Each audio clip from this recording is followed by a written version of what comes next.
Now, there's a phase of healing that nobody really talks about, or they don't talk about it enough, and that's the rage phase. The phase where you finally realize what happened to you. You realize how much you tolerated. You realize how many times you abandoned yourself to keep other people comfortable.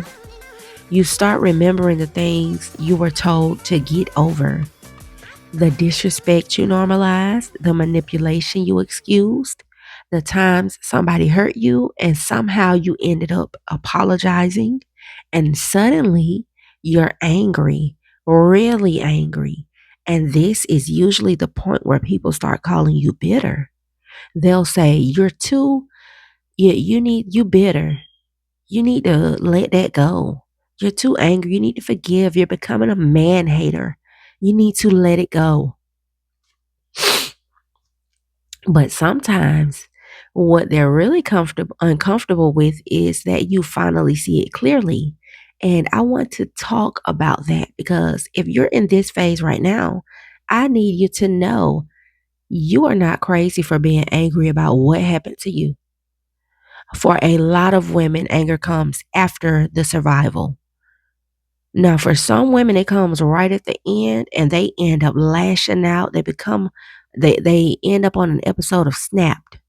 I just did a story about Betty Broderick. That lady was driven insane by her ex-husband. You definitely need to go check out that video. When you're in the middle of something, you're not always processing it though. That's why the anger comes after the survival. You're trying to survive it.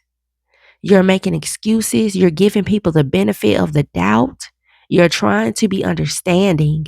You're trying to keep the relationship together. You're trying to be the bigger person, to not be difficult, to not be seen as dramatic. You're trying not to lose somebody or people.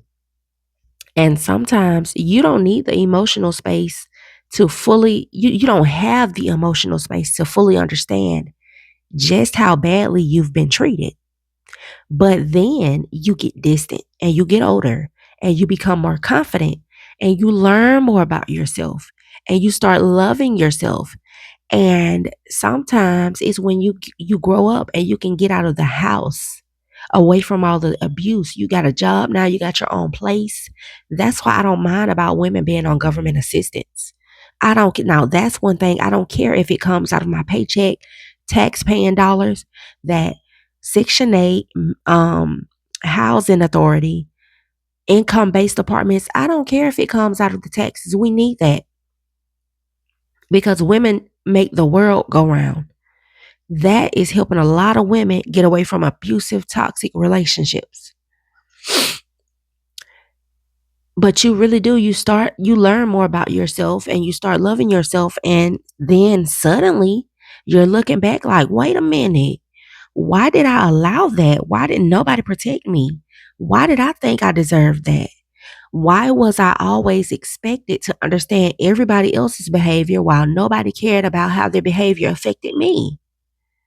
That realization can hurt and it can piss you off. And sometimes that hurt comes out as anger, it comes out as rage. That's why I don't think we should be so quick to label every angry woman as bitter. Sometimes she's not bitter. She's finally processing something that she wasn't allowed to process when it was happening.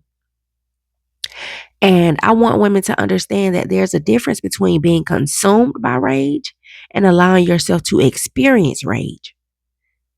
A lot of mothers, um, they're not able to process what is happening to them because they're so busy raising their kids.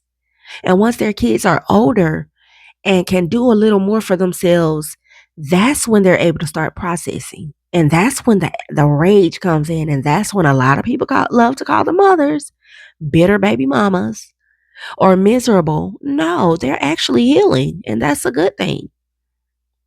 You don't have to pretend you're okay before you're actually okay. You don't have to rush to forgiveness because somebody else is uncomfortable with your anger. You don't have to immediately find the lesson.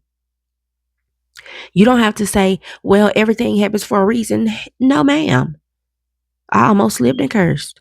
Sometimes something happened because somebody made a terrible choice. Sometimes somebody mistreated you. Sometimes you were taken advantage of. Sometimes you stayed too long.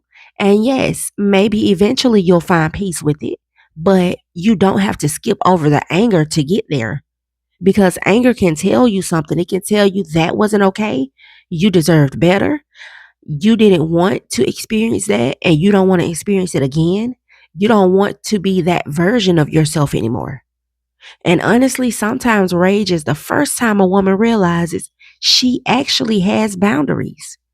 Because before the rage, she was saying, well, maybe he didn't mean it. Maybe, maybe they forgot to invite me. Maybe I'm overreacting. Maybe I'm asking for too much of other people. Maybe I should communicate better. Maybe I need to be more understanding. And then one day you get tired and you say, no, that actually hurt me. I'm not okay with that. That's progress for you. Now, I do want to say this because I don't want us to romanticize rage either. The goal isn't to stay angry forever. The goal isn't to become cruel because it's easy to slip into that, especially with rage. The goal isn't to hurt innocent people because somebody else hurt you. The goal isn't to let your trauma become your personality. But you also cannot heal something that you're constantly forcing yourself to suppress. So if you're angry right now, feel it. Journal, cry, talk about it. Go for a walk, exercise, create, set boundaries, leave situations that continue hurting you. Get support when you need it. Say what you weren't able to say before, even if you only say it in private. Let yourself admit that that was really messed up and that really messed me up and you deserve better.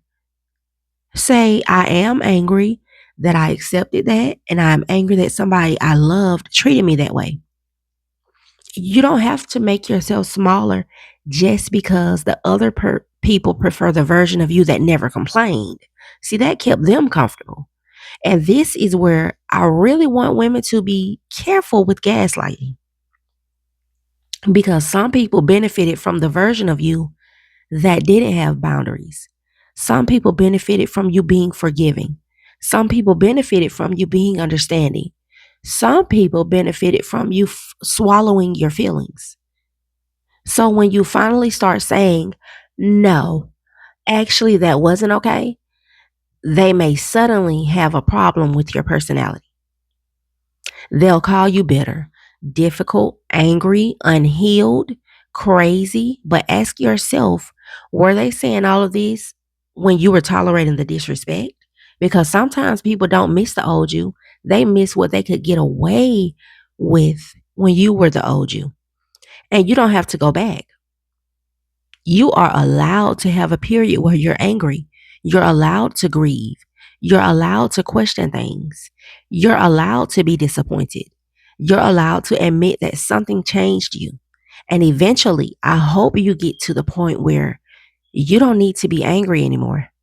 Not because you were right, not because what happened wasn't serious, but because you no longer need the anger to protect you. That is what the anger is. It's either a reaction to something or it's to protect you. You have boundaries now. You have discernment now. You trust yourself now. You know what you're willing to accept and what you're not. That's when the rage starts turning into wisdom.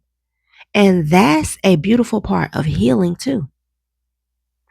So if you're in your rage phase right now, I want you to take a deep breath. You are not automatically bitter because you're angry. So don't try to hide your anger. You are not automatically unhealed because you're talking about what happened to you. And you do not have to perform peace for people who are uncomfortable with your truth. Feel what you feel. Just don't let people who hurt you convince you that your anger means you're becoming a bad person. Your anger may simply be your mind finally saying, we are never doing that to ourselves again. And that's where self-love really starts. Not when you become perfectly peaceful, but when you finally become unwilling to betray yourself. So give yourself permission to feel it, process it, learn from it, and when you're ready, release it. But don't let anybody rush you through a part of healing that you need to experience. You need to experience that anger. You need to experience those short bursts of rage. Control them, but feel them. This is Pretty Girl Rich Era, where we heal, level up, and become the best version of ourselves. See you in the next one.